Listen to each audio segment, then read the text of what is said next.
Hello, everybody, my fellow Utopians. I hope you guys are all doing absolutely amazing. Welcome back to another week of our Wealth Wednesdays here in our Utopia, where we go live and we answer each other's questions and pull each other up instead of kicking each other down. My friends, this is collective progression. This is what the Utopia is all about. I don't care if there's only going to be one person in this call, if there's going to be 2,300 people in this call. I will, no matter what, be hosting these to make sure that there's always a conscious being out there who is being impacted and learning from each other to make more money online and answer the questions. The problem that we know right now is there's so many issues with our businesses and barriers, and we don't want to dwell upon these for so many days in a row,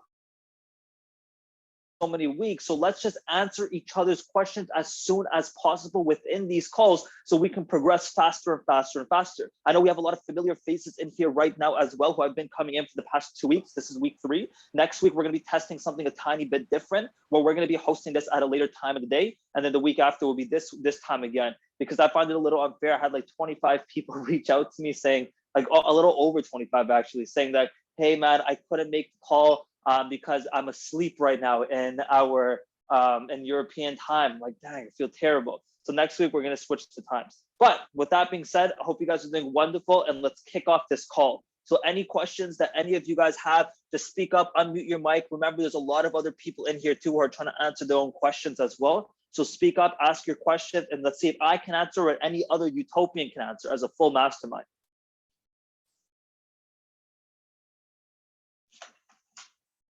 Anyone have any question at all around your business, whether it be around an agency, an e-com brand, getting clients, something that you guys are stuck on, just speak it up as of right now. And don't be afraid, you can say it in the chat as well too, if you guys are worried about anything too. Let's see, looking forward to making use of Social Studio once the designs are up to scroll. Yeah, absolutely. So Social Studio is gonna be so wicked, guys. I have a really big launch this week right now for it. We revamped the entire artificial intelligence ourselves. You guys are going to be able to see that. And of course, Utopians get a lot of extra perks with it. In the meantime, while we're waiting, Steven, do you want to go ahead and drop some gems about speech, maybe one cool tip while we're waiting for other people to figure out what questions they want to ask? Yeah, sure. So this actually came up on a session with a client today, and we ended up talking about sales videos. Now, I'm not a copywriter, so I'm not going to give you advice on how to write a script for a sales video. But what I will say, and this is very, very common, is that the majority of people that get on camera, they have no clue about how they come across. And more often than not, the tonality is down, the energy is down. And if they just do what they've always done, they're going to be boring and the audience is going to switch off. So there are a few really key things to be aware of before you even open your mouth. And you're going to be aware of them, you're going to have to watch yourself back to assess yourself. Okay. You've got to look at your minimum level of energy that you're hitting when you speak. And you need to ask yourself, and look objectively, take yourself out of it and look objectively, excuse me, this is my dog eating a chew. You need to look at yourself objectively and go, is this the type of video I would watch? And you got to be honest. Then what you might need to do is increase your minimum level of energy that you speak with. And this is very, very typical because your energy is always transferable. In any interaction, whether it's a sales video and it's recorded, whether you're talking one-to-one to someone, whether it's on the phone, and you look at Wiz and the level of energy that he brings to the table, it's a great example of how to keep people engaged, but you need to be aware of your own level of energy. The next thing, this is the game changer when it comes to connecting with another human being, and it's about emotional connection. It's all well and good having the energy, but if you don't feel what you say, then you aren't going to conjure up emotion in another person. And especially on a sales video where you have to take them through a journey, if you cannot conjure up emotion in another human being, they're not going to respond to you, but you will get some level of response guaranteed if you can conjure up emotion in yourself, learn to connect with emotion within yourself, and then express that outwardly and use the right emotion for the specific content that you say. So find your new minimum level of energy and feel what you say and use the right emotional connection. Yeah, so those are my tips, dude. That's phenomenal, because that's even beyond just the VSL. For VSL, that's true, because guys, what I always recommend that you do for any single brand that you have, especially if you're making a VSL or you're closing on a specific industry, make sure to use the words that your audience uses. And the way I use this is through social media. I go ahead and look at my competitors' social media content, and I look at the comments of what people are saying, and I create a list of power words that people say. Because when I was studying hypnosis, what I've noticed is that the key to hypnosis and the key to convincing someone to change their state from the state that they're in right now to a new state that is willing to purchase from you is going to be based off of you actually taking them on a smooth journey without any sort of disjunction. And what does disjunction mean? Disjunction means that you guys are hurting the journey by, you're talking about one thing and they're very into it, then all of a sudden you're like, oh my God, look, a bee, right? You ruin the entire sale. And when you have too much energy in a specific area, or you use a trigger word that you know that the industry hates using, then you're gonna go ahead and trigger some junction. So while you have your minimum energy level that you know of as of right now, when you're trying to actually use tonality on the call, you want to use the same tonality that the client has initially when you're speaking to them. When it comes to a sales call, then you're going to use the specific keyword that he or she was using within it to build our unconscious rapport. And then once you start seeing that you two are on the same pace for quite some time, you try changing the pace of your voice a little bit. Once you change your voice pace and they start mimicking you, that means you have total control from that point on. So that is can you guys hear me well, or am I breaking up? You broke up a tiny bit, but you're good. Okay, beautiful. Yeah, so that is the key over there. So we want to leverage the words that our audience is using, and we want to leverage that throughout all of our sales calls as well, and then have our own minimum energy levels as well. That is a huge, massive point. So we have someone over here asking about Pinterest. So Pinterest ads, I despise actually, and I have a Pinterest rep. I have a book over here that Pinterest personally gave me because I was hitting glorious record numbers about 3 or 4 years ago with Pinterest organically. I was getting millions of views to my Pinterest accounts and hundreds of thousands of people a month. But whenever I tried ads, even about 6.5 months ago, it was terrible. I've never gotten results. And it's not just for one brand. I've done this for Japanese brands. I've done this for a booty band. I've done this for all of these different brands, and I haven't ever seemed to crack the code, even with a Pinterest rep.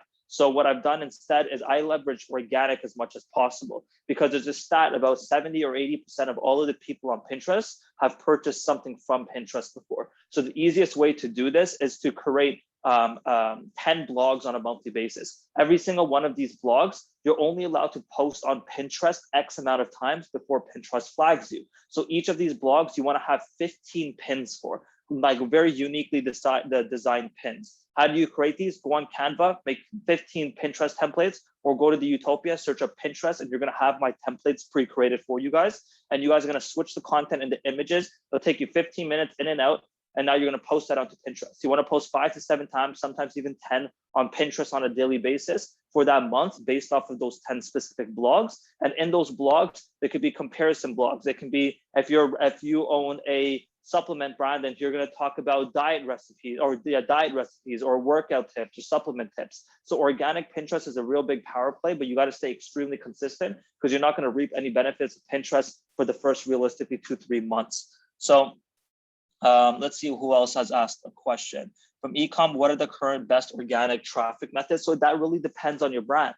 Kobe Gatsby was actually saying this the other day to me. He's like, when I create a new brand now, I make sure that it is possible to be multi-channel, to have an omni-channel presence over here. And the reason for this is because why would we create a brand that we can only rely on Facebook ads for, when we know Facebook ads is the biggest payment in the bump? Right? We don't want to be a one-trick pony over here. So what we have to do is, when we're creating any new brand, is we want to make sure that we can leverage Pinterest, right, for organic. We can leverage Facebook ads. It's an amazing product for Google ads. It's a phenomenal product for Snapchat ads, and TikTok.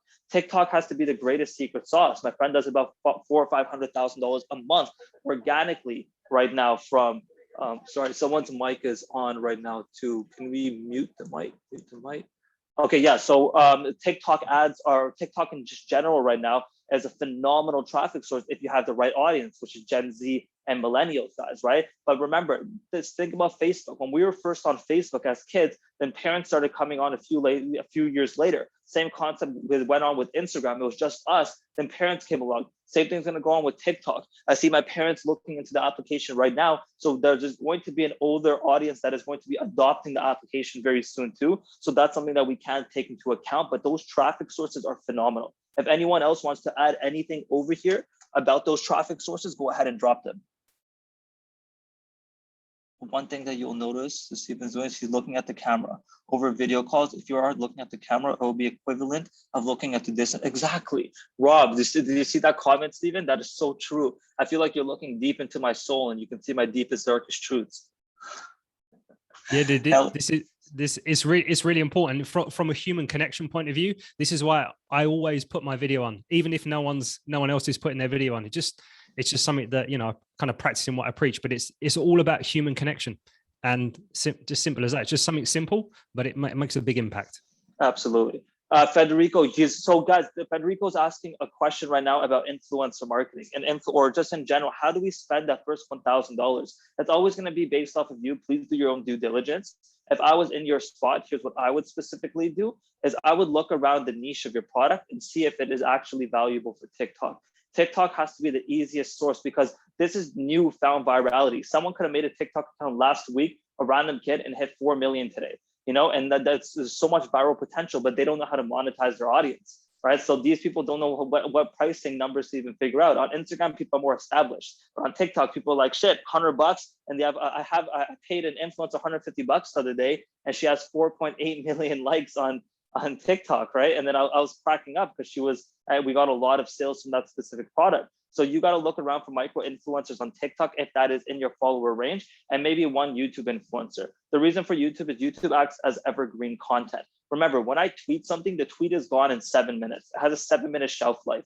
But then there's stuff like Pinterest, which has like a 90-day shelf life. And there's going to be YouTube, for example. YouTube has people will be searching up a specific keyword and a key term, and it's going to still be on YouTube years down the road. You guys could search something right now on, like, for example, how to organize or how to set up a domain using Namecheap and Shopify, right? You guys are going to see a video from 2018 over there that's still being ranked, right? So that's the key. It's evergreen content. So I do recommend that you play around with TikTok and micro influencers and people who even have like 10, 15,000 followers on TikTok. Just give them the product for free. You don't even have to pay them, for example, right? Give them the product for free. So now it only costs you whatever the shipping and the actual product cost is. And now you don't have to pay them an extra $200, $300 on top. So I think, yeah, you give as many products away for free to different influencers, but you got to create this sheet called a media kit. A media kit basically is I'm going to actually send it to you guys if you guys want to shoot me a DM inside of the Utopia,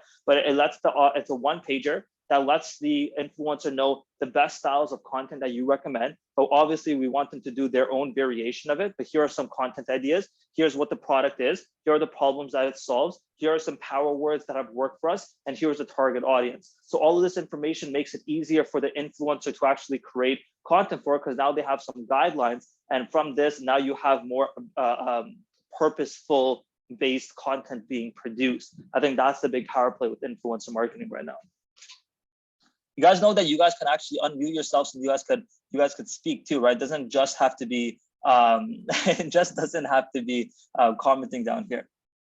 So could we automate our Pinterest accounts with Zapier? Cool. That's Pinterest agency rep of our matches 1K of ad credits. Ruslan, do you want to go ahead and unmute yourself and explain that concept a little bit? Because that sounds super unique if you're down with that.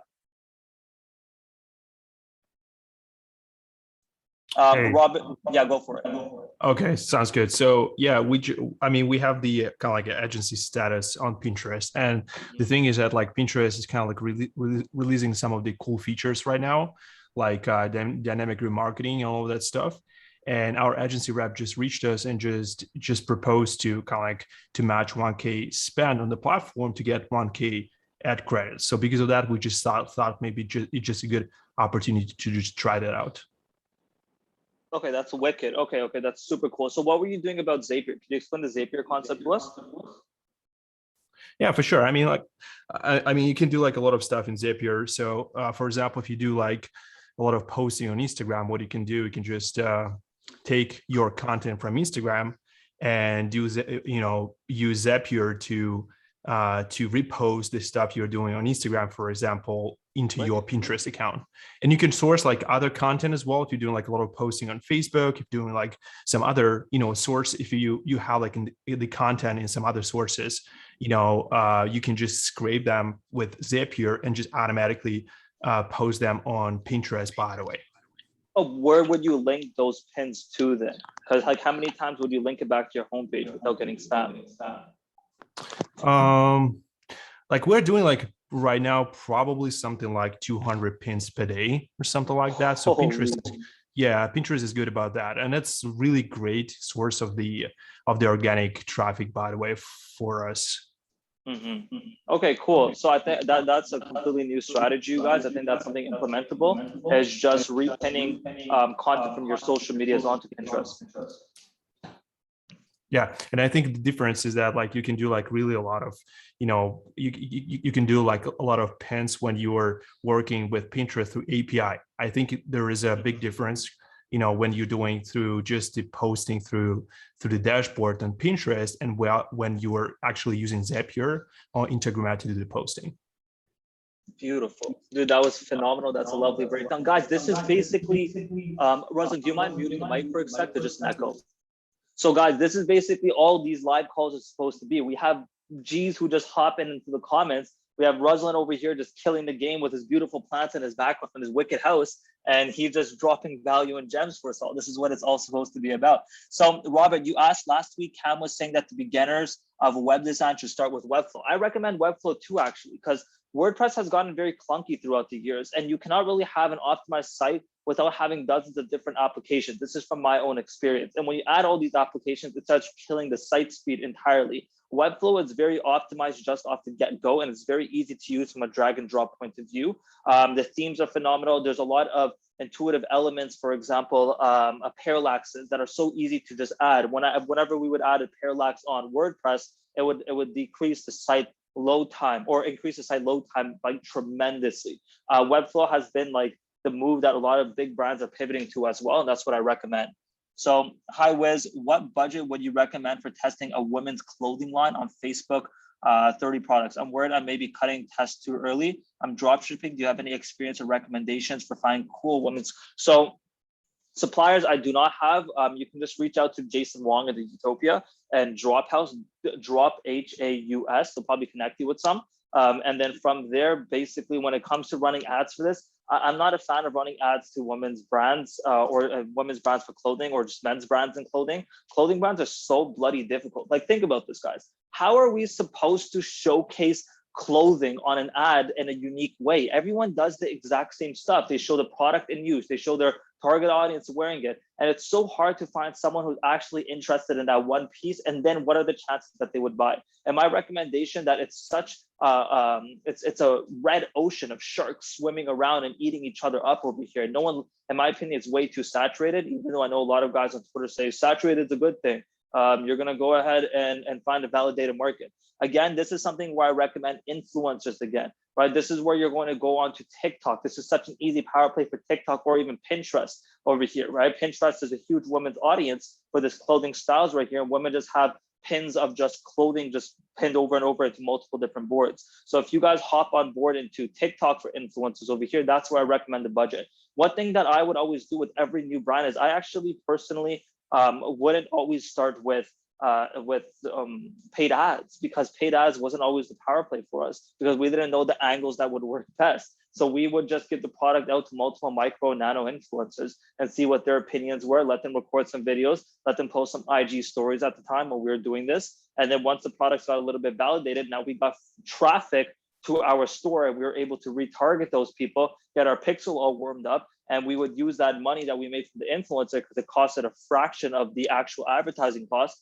And that was like our little secret sauce. So I always recommend for testing a new product is if you don't have a big budget, is to play around with influencers first and then use that influencer data to scale on the paid media side of things. Webflow communities, I don't have any Webflow communities, just reach out to Sam.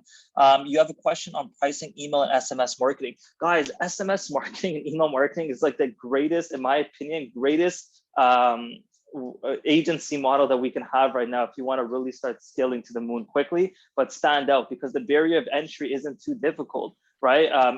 For some people, it seems like the most advanced stuff in the world, and there's not a lot of competition out there. When you're pricing your offer over here, we have to look at what the offer is. The offer is simple. The offer is we do flows, we do campaigns, we do lead generation, and then we're going to do optimization. That's all we do as an email marketing agency. And that's when we're doing any type of agency, my friends, we got to define the 3 to 4 main things that we actually do that produces results for the audience, right? For example, if we're talking about Facebook ads, we're doing creatives and ad optimization. If we're talking about Instagram agency, we're doing post creation, engagement, and responding to DMs, right? That's basically what, like, we have to define what the overall offer is. So for emails, it's those 4 things that we just spoke about. Pricing point, I would charge $2,500 or even $1,500 if you want to be a little cheeky with it, and then take 10% of all of the revenue made from Klaviyo. So that's a real big power play as well. So now you're competing on price, quote unquote, because you're way less on a retainer. And the other thing is, all these email marketing agencies out there, my friend, purposely take 6 to 8 weeks to get all of the flows up. So then now they can get some extra revenue coming in, right? Like, oh my God, how am I going to retain these? You let the clients know on the prospecting call, we're going to be like, look, here's what's the difference between us and everyone else you're going to hire. They're going to take 6 to 8 weeks so they can charge you twice and milk your pockets. What I'm going to do over here is I'm going to get all of your flows that they would do in 6 to 8 weeks done in the next 7 days. So you start making money immediately. And so we can start optimizing. Setting up the flows is the easiest part of email marketing. The most difficult is the optimization, because if you have a 20% open rate and 20% of those people are buying, imagine if we double the open rate, theoretically double the sales, right? So that's what we want to let them know, that we don't want these agencies to milk your pockets. Right? All these guys are milking you. F that. We don't want that at all. What we want to do over here is we want to make sure that you're making money as soon as possible. That's the power play. Yeah, Jonathan, go ahead, unmute, my friend.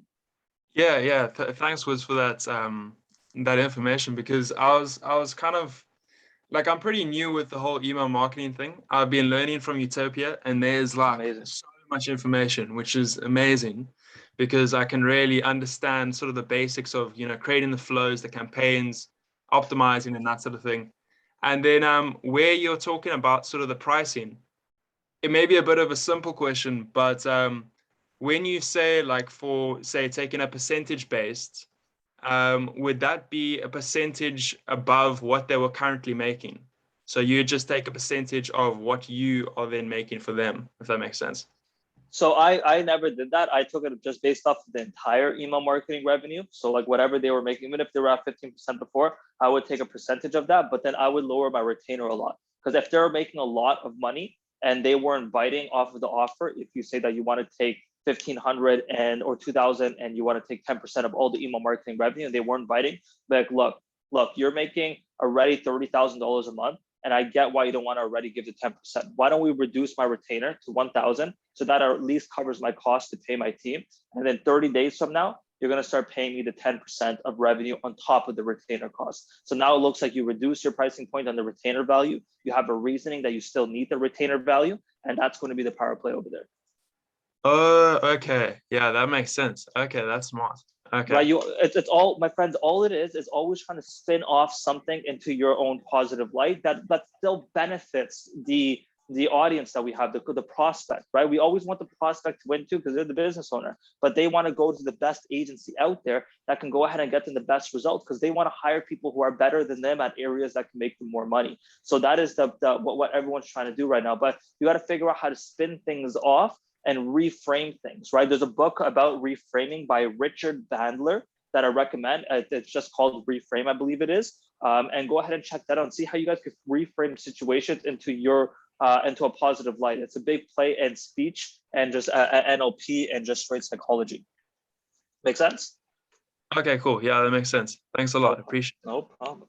Anyone else have any questions specifically that wants to hop onto the mic over here and just go ahead and ask? Or does anyone want to drop some value of some cool tactic that they learned throughout the past few weeks that you guys want to share over here with the Utopians? Go ahead. I just wanted to add to the conversation in regards to the ads and email as well. Like we're doing for our clients a lot of, do you mind if I will share the screen, by the way? Go for it, bro.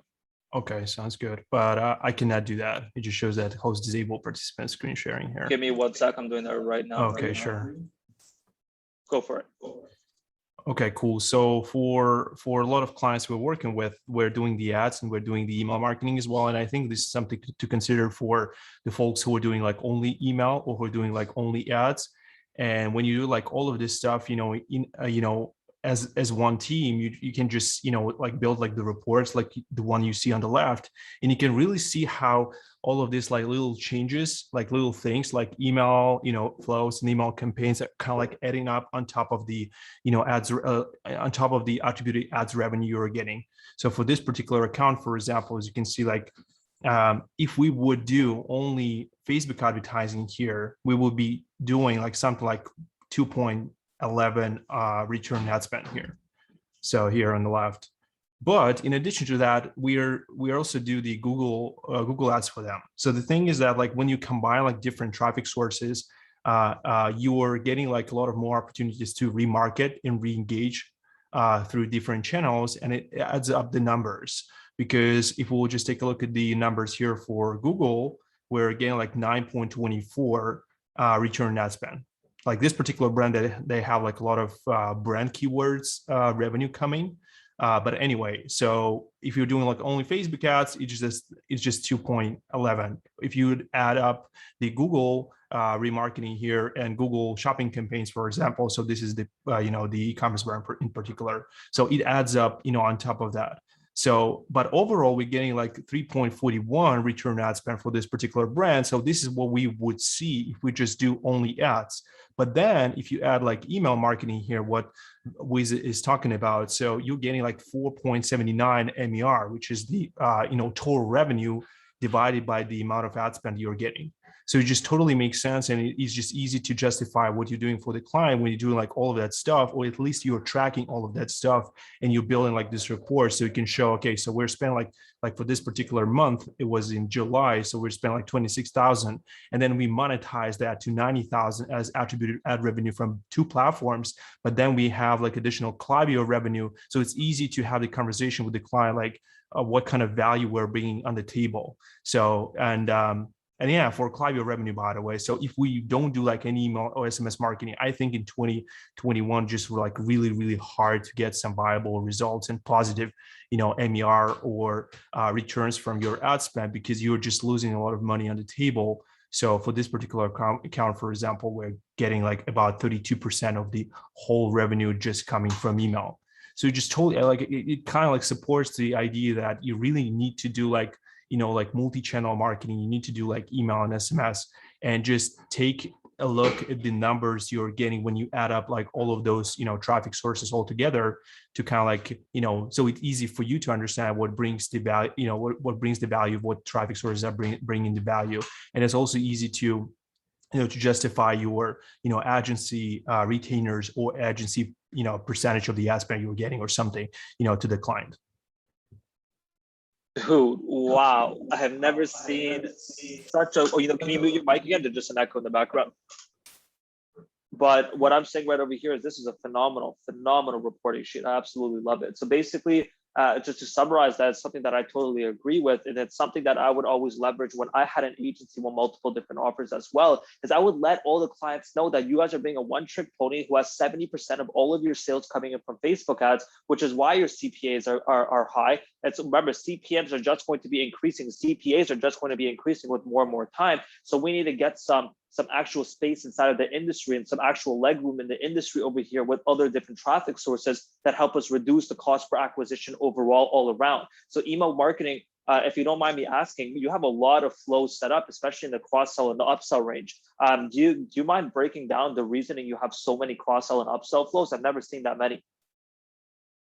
Yeah, so we try to experiment with those. I mean, like, as you can see, like they're not providing like really a lot of value here. So for the last 30 days, like they're just, just zeros here. Like we actually thought like maybe just to like the initial idea was to kind of like to create these flows to, to upsell some additional, items that goes well to the stuff they already bought previously, because like this is the stuff we built for the apparel brand, and they have like different, different types of products, obviously. So like I wouldn't say they work really well. So I would wouldn't probably put so much attention to this cross-sell upsell flows at all until you're probably doing like something like $500,000 per month or more, because even with this brand, which is doing like 100,000, they just don't get, any viable, returns in here. So, but it's, it's pretty, complicated to set up like all of those, obviously. So I would just concentrate on all of this stuff, like, Chase is recommended, like browse abandonment, abandoned checkout, welcome series for non-customers, immediate upsell, side abandonment, all that stuff. So that stuff works really well, and just add a lot of additional revenue on top of the ad attributed revenue you're getting. Beautiful. Guys, I have one quick recommendation here as well, is if you guys are running an e-com or an email e-com store and email marketing agency, you guys are going to set up something called a post-purchase thank you and an upsell flow. The moment someone buys, send them an email 5 minutes later, but like before we ship your order is what it's going to say. I think it's Dollar Shave Club who does this very well. Basically what they have is they said, toss this into your order. You have 12 hours left to toss this in, and it's going to be 30% off. It could be the same product twice, and then you're just giving them a bigger discount, or you can give them a cross-sell complimentary item that you can go ahead and sell them with as well. So now you're going to say that, hey guys, if you add this to your order within the next 3 hours, we'll ship it out with your order together. So it adds a lot of urgency over here. And since they've already been acquired at least once, this is just a really clean way to boost the average order revenue. And this is something that I've done. It has about a 25% take rate just on this backend over here. It's a phenomenal power play, and it's something that's been one of my winning flows when I had an email marketing agency for every single client that I've had. So that's a really clean one. Otherwise, I think that is it for the main questions for today. Dude, you popped off with some amazing value, Ruslan. Thank you so much. I apologize if I'm saying your name completely wrong over here, but you helped out all of the Utopians quite a bit. Is there anything else that anyone has, just like a final one-time question, or do you guys want to end off this session today? Nope, I think that's it. Okay, guys, you guys are all absolutely amazing. Let's go ahead and tweet this out, guys. Remember, we have a Discord now, and we want more people joining these calls. So we need to tweet it out. We need to put it into Utopia. We need to get the word around that these calls are freaking phenomenal. Like, we're not getting value like this from anyone. You'll be paying people thousands of dollars a month for consulting for stuff like this. This was amazing, massive value. Everyone helped each other out. We're pulling each other up. This is collective progression. Utopia will make more millionaires than any other platform in the world. And I mark my words, we're making sure that this happens. So go ahead and tweet this out. Let your friends know, let your other Utopian friends know, and get more people on these calls and join the Discord. My friends, this has been another week. You guys are all absolutely amazing, and we're going to talk soon, okay? Take it easy. Bye-bye.